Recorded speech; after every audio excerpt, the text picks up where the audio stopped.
अलाउद्दीन कुरैशी बोल रहा हूँ मैं। बाकी मोदी जी अब तक जो काम कर रहे हैं सारा काम बढ़िया कर रहे हैं और कोई जाति बीच में ऐसी बात नहीं कर रहे जैसे भेदभाव वाली, क्योंकि हिंदू मुसलमान सबको मिला के चल रहे हैं। काफ़ी लोग हमने अपने पार्टी में भी साथ में अपने काम कर रहे हैं, हमने कोई भेदभाव नहीं देखा पार्टी के अंदर। बाकी लोग बाग कहते हैं मोदी जी ऐसे वैसे, हमने कोई ऐसी बात नहीं देखी भेदभाव वाली। हम तो ये कहते हैं बीजेपी पार्टी को ही सपोर्ट करें सारे भाई मिलके। जय श्री राम, जय श्री राम।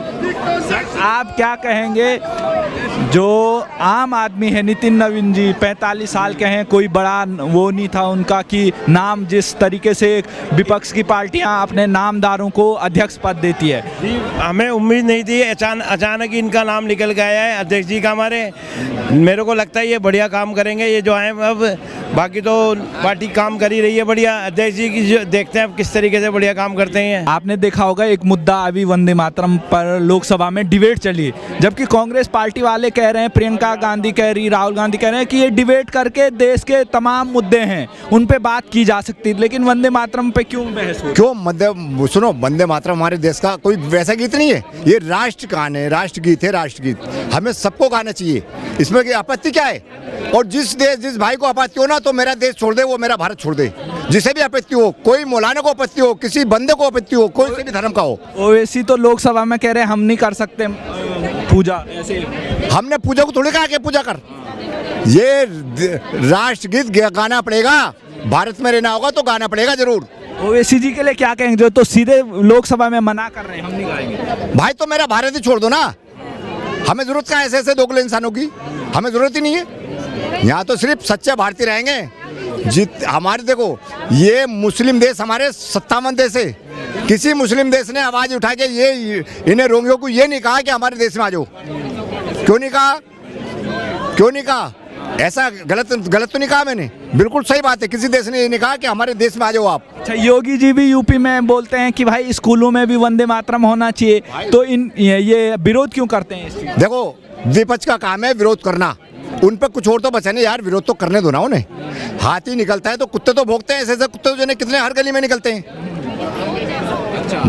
हम कहाँ हैं? भारत के अंदर हैं, सबसे अच्छे तरीके से हमें संविधान के तरीके से और मुस्लिम के तरीके से सबसे ज़्यादा अधिकार हमें भारत में मिला है। 57 देश में इतनी वैल्यू नहीं है भारतीय की जितनी वैल्यू यहाँ है, सुकून से अमन से रह रहे हैं। अब आप ये बताइए, एक तरफ एसआईआर हो रहा है बंगाल में, पूरे देश में लगभग एसआईआर हो रहा है, तो ये लोग कहते हैं एसआईआर हो रहा है इससे तुम वोट चोरी करेंगे, फिर हमारे मुस्लिम भाइयों के वोट काट के बीजेपी फिर चुनाव जीत जाएगी। देखिए, मुस्लिम का वोट नहीं काटा उन्होंने, मुस्लिम तो मैं भी हूँ, मेरा वोट नहीं कटा, मेरे परिवार का नहीं कटा। उन्हें मालूम है, हमें मालूम है हम कहाँ के हैं। हम दिल्ली में आके रहे, हमारे बाप दादा दिल्ली में रहे, पैदाइश हमारी कहाँ की, उत्तर प्रदेश की, तो वहीं क्या बताएंगे ना। तुम अवैध रूप से रहोगे तो भाई हम नहीं सहेंगे। ममता बनर्जी कह रही हम किसी को बाहर उनका नाम नहीं कटने देंगे और बीजेपी को धमकी दे। देखिए, ये वही जंगल राज आ गया, जैसे जंगल राज बिहार में होता था, लालू करता था, लालू के बेटे करते थे, ऐसे जंगल राज उसका भी है ममता का। और ममता को आपके जड़ से उखाड़ फेंकेंगे, जेल में जाएगा। देखो, लालू बिहार में जेल में जाने वाला, ममता भी हमारी सरकार बनाओ, बिहार वालों, वो बंगाल वालों, 26 में ममता जेल में जाएगी। तो बंगाल के मुस्लिम भाइयों को आप क्या कहेंगे? देखो, जो सच्चा देश का मुसलमान है वो तो देश में रहेगा, उसे घबराने की जरूरत नहीं है। चोर को 24 घंटे डरे, हमें डर है नहीं, हमने कोई चोरी नहीं की। हम आप तो बीजेपी मुख्यालय में। हाँ, तो क्या हुआ? मैं देखो, तो कहते हैं ना कि बीजेपी से डरते हैं। नहीं, बीजेपी सुनो, हमें अधिकार सबसे ज्यादा बीजेपी ने दिया, भाजपा ने दिया। हम 17 से 20% मुसलमानों को 35 से 40% फायदा दिया। सबसे ज्यादा आवास ले लो, समझे, आवास ले लो, खाते ले लो, जन खाते ले लो, आवास ले लो, सिलेंडर ले लो, हर चीज ले लो। सबसे ज्यादा फायदा मुसलमानों को दिया भाजपा ने। आज बीजेपी के नए जो कार्यकारिणी अध्यक्ष हैं नितिन नवीन जी का स्वागत हो रहा है बीजेपी मुख्यालय में, आप भी पहुंचे हैं, क्या कहेंगे आप, किस तरीके का फैसला प्रधानमंत्री मोदी? देखिए, प्रधानमंत्री जो फैसला लेते ना बहुत सोच समझ के लेते हैं। हमारे जो कार्यकारिणी अध्यक्ष बने ना, यही आने वाले वक्त में पक्के हो जाएंगे, समझे, क्यों काम बहुत अच्छा है। हम 140 करोड़ आदमियों में जो हमारा संगठन कहेगा वो उसे करना पड़ेगा, वो कहीं से भी किसी को भी बिठा सकते हैं, ठीक है। उनके लिए जो फैसला हुआ वो अच्छा हुआ। ये आगे ले जाएंगे और भी दिशा को। और पार्टियों में नामदार प्रधानमंत्री जैसे बोलते हैं नामदार लोग नहीं है, हम हैं भारतीय जनता पार्टी में कामदार आदमी, और पार्टियों में है नामदार आदमी। उन्हें चाहिए नाम, हमें चाहिए काम। हम पब्लिक के सेवक हैं, सेवक बन के आए हैं और सेवक करते रहेंगे। और 45 साल के हैं, बहुत कम लोग उनको जानते थे, उनको अध्यक्ष बना देना सीधे। देखिए, हमारी पार्टी भारतीय जनता पार्टी में ये एक संगठन में यही विचारधारा है। जो व्यक्ति अच्छा काम करता है उसे ये नहीं पता होता मेरी कल को सीट कहाँ है।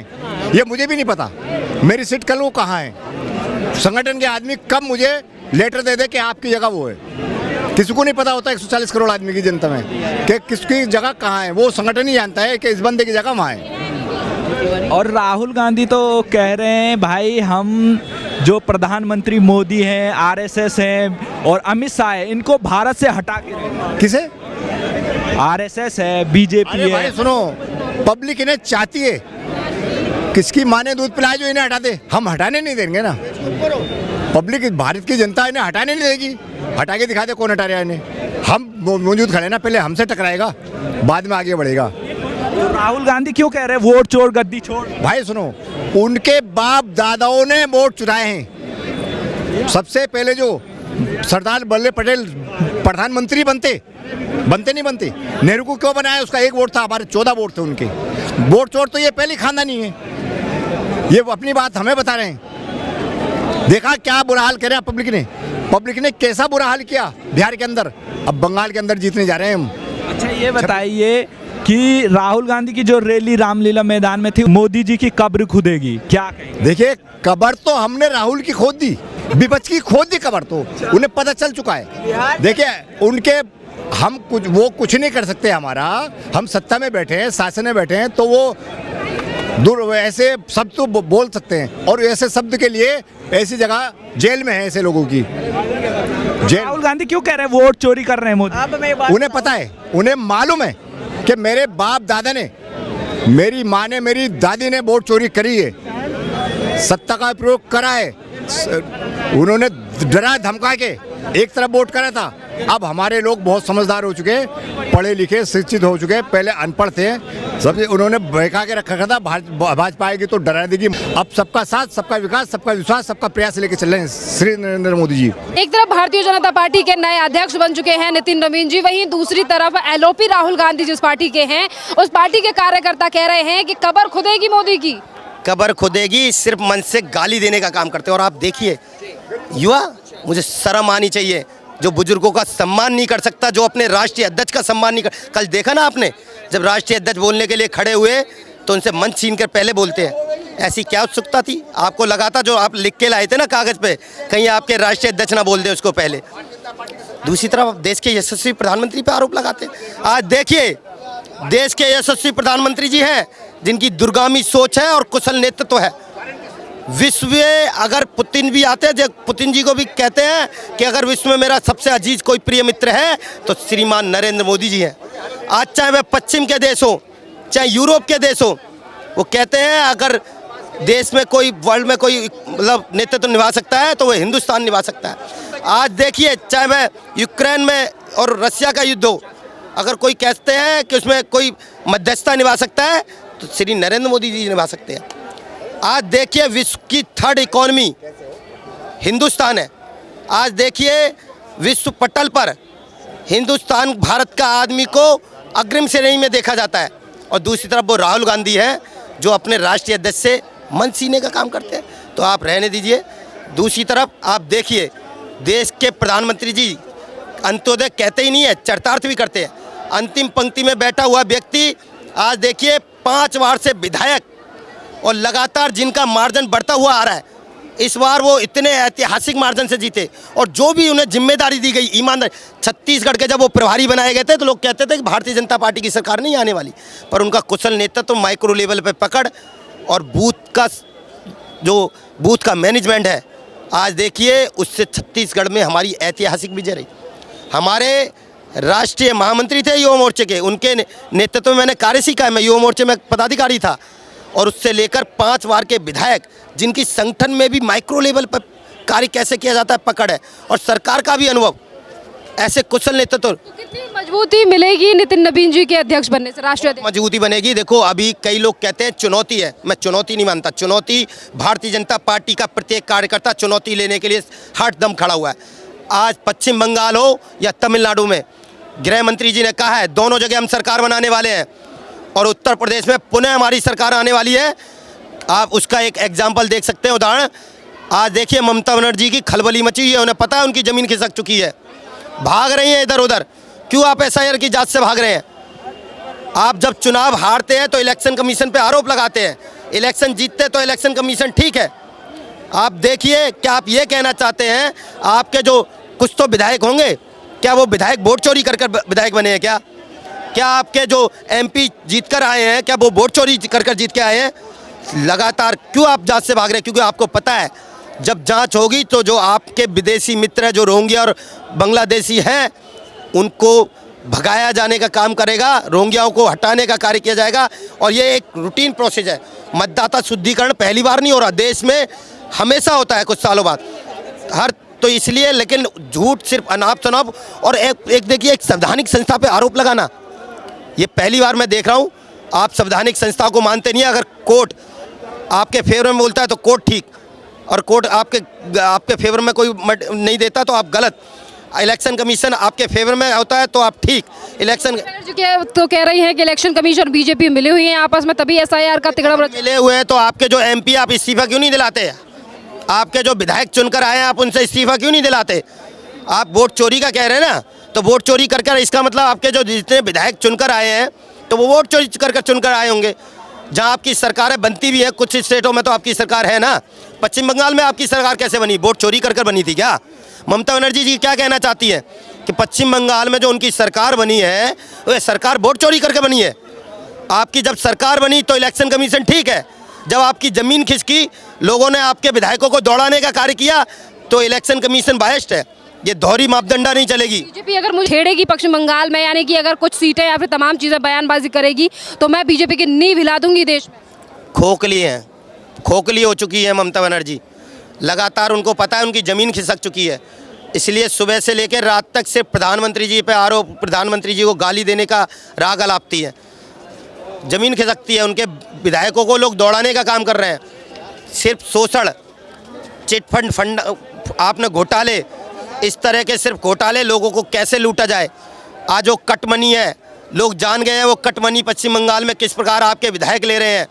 हर ठेके में, हर कार्य में, हर इंफ्रास्ट्रक्चर के कार्य में जो कट मनी है, जो आपके विधायक लेते हैं, तो आज जनता जान गई है, वो खदेड़ने का काम करेगी। आपको पता है कि पश्चिम बंगाल में अब भारतीय जनता पार्टी का झंडा लहराने वाला है, इसलिए आपकी ज़मीन खिसक चुकी है। इसलिए सिर्फ और अनाप शनाप बंगाल में बाबरी मस्जिद भी बनाई जा रही है। हाँ, आप देखिए ना मुर्शिदाबाद में वो क्या कहते हैं कि जी हम बाबरी मस्जिद बनाने वाले हैं। सिर्फ बाबरी मस्जिद बनाने का काम करेंगे। वहाँ का जो गरीब वंचित लोग हैं, आज कितनी भुखमरी है पश्चिम बंगाल में, कितना क्राइम हो रहा है। लगातार आप देखिए क्राइम बढ़ता चला जा रहा है। आप पे सरकार नहीं संभल रही, गुड गवर्नेंस नहीं दी जा रही। 2026 के विधानसभा चुनाव आपको बहन मैं बिल्कुल आश्वस्त करता हूँ, हमारे गृह मंत्री जी ने कहा भी है, और मैं भारतीय जनता पार्टी का कार्यकर्ता हूँ, मैं आपको बिल्कुल आश्वस्त करता हूँ, पश्चिम बंगाल हो या फिर तमिलनाडु भी हो, दोनों जगह हम सरकार बनाने वाले हैं। और उत्तर प्रदेश में पुनः हम सरकार बनाने वाले हैं, ये आप लिख लीजिए। बंगाल में दोनों जगह पे ही एसआईआर का विरोध हो रहा है। हैदराबाद से आने वाले असदुद्दीन ओवैसी का कहना है कि एसआईआर के जरिए एनआरसी की जा रही है। जहाँ जहाँ विपक्षियों की जड़ें उखड़ चुकी है ना, जड़ें उखड़ चुकी हैं, वहाँ ईवीएम वो खराबी बताएंगे, एसआईआर की जांच में खराबी बताएंगे। आप चैलेंज कीजिए ना, आप कानून व्यवस्था में रखते हैं कुछ विश्वास? अगर एसआईआर गलत है ना, कानून कोर्ट कचहरी होती है ना, देश के कानून है ना, आप चैलेंज कीजिए। आप चैलेंज नहीं करेंगे, आप सत्यता से झुठला नहीं सकते, क्योंकि आप पे कोई विषय नहीं है। आपको पता है आपकी ज़मीन खिसक चुकी है, इसलिए कभी ईवीएम पे आरोप लगाना, कभी इलेक्शन कमीशन पे आरोप लगाना, कभी एसआईआर की जांच गलत बताना, तो लगातार यही कर सकते हैं। पर आपकी जड़ें उखड़ चुकी है, आपकी सरकार उखड़ने वाली है, आपके विधायकों की जमानत जब्त होने वाली है। फिर से आप देखिए, एक ऐतिहासिक मतों से हम पश्चिम बंगाल भी जीतेंगे और तमिलनाडु भी जीतेंगे और पुनः उत्तर प्रदेश में भी सरकार बनाएंगे। और आज नितिन नवीन जी को हम सभी कार्यकर्ता उनको शुभकामनाएं देने आए हैं। बहुत बहुत बधाई, शुभकामनाएं। क्या कहेंगे राहुल गांधी की जो रैली हुई उसमें उन्होंने कहा मोदी जी को, अमित शाह को और आरएसएस को भारत से हटा के रखें। पहले तो सारे पब्लिक बहुत समझदार हो गई है। जो कहते थे कि लोग अनपढ़ है, जो जैसे और जब पढ़े लिखे बंदे पब्लिक समझ गई है क्या सही है क्या गलत है। और ये राहुल गांधी जी कहते हैं कि वोट चोरी है, और जहाँ पे मोदी सरकार बनी है कांग्रेस की वहाँ पे ठीक है, और जहाँ पे सीट नहीं बनी तो वो मोदी गद्दी चोर होगी। तो राहुल गांधी खुद वोट चोर हो रही है और ये हमें वोट चोरी बता रहे हैं। राहुल गांधी बार बार कहते हैं जैन जी सब अब मोदी जी को हटा देंगे। ये पब्लिक समझदार है, उनको पता है कि क्या गलत है और क्या सही है। पब्लिक पहले थी कि कब राशन बांट दिया तो उसके कब्जे में आगे पर समझ गई है क्या सही है और क्या गलत है। उनको पता है कि हम क्या सोचते हैं, उन पर क्या फायदेमंद है। क्या कहेंगे आप, आज नए अध्यक्ष जो कार्यकारिणी अध्यक्ष बने हैं नितिन नवीन जी, उनके स्वागत में आप यहाँ पहुँचे हैं, किस तरीके का फैसला मानते हैं प्रधानमंत्री? बढ़िया फैसला है, इससे बढ़िया और क्या हो सकता है। किसी ने सोचा था कि एक ऐसे अध्यक्ष बनेंगे जिनका नाम नहीं काम बोलते? देखिए बीजेपी काम ही कुछ ऐसा करती है जो लोगों के लिए थोड़ा सा अलग तरीके से सोचने पर मजबूर करती है। जो कोई सोच भी नहीं पाता वो काम बीजेपी करके दिखा देती है। हाँ, राहुल गांधी तो कह रहे हैं वोट चोर गद्दी छोड़, ऐसे नारे दे रहे हैं, मोदी जी वोट चोरी कर रहे हैं। आपको लगता है कि प्रधानमंत्री मोदी वोट चोरी करके गद्दी पर बैठे हैं? देखिए ऐसे नेता को सिर्फ मूर्ख कहूँगा मैं, उसके अलावा और कुछ नहीं। जो आज तक के जीवन काल में कुछ अच्छा कर ही नहीं पा रहे हैं, वो दूसरे के ऊपर एलिगेशन लगाते हैं कि ये चोरी हो गया, वो चोरी हो गया। ये सब फर्जी बात है और ऐसे आदमी को मूर्ख के अलावा और कुछ कहा नहीं जा सकता।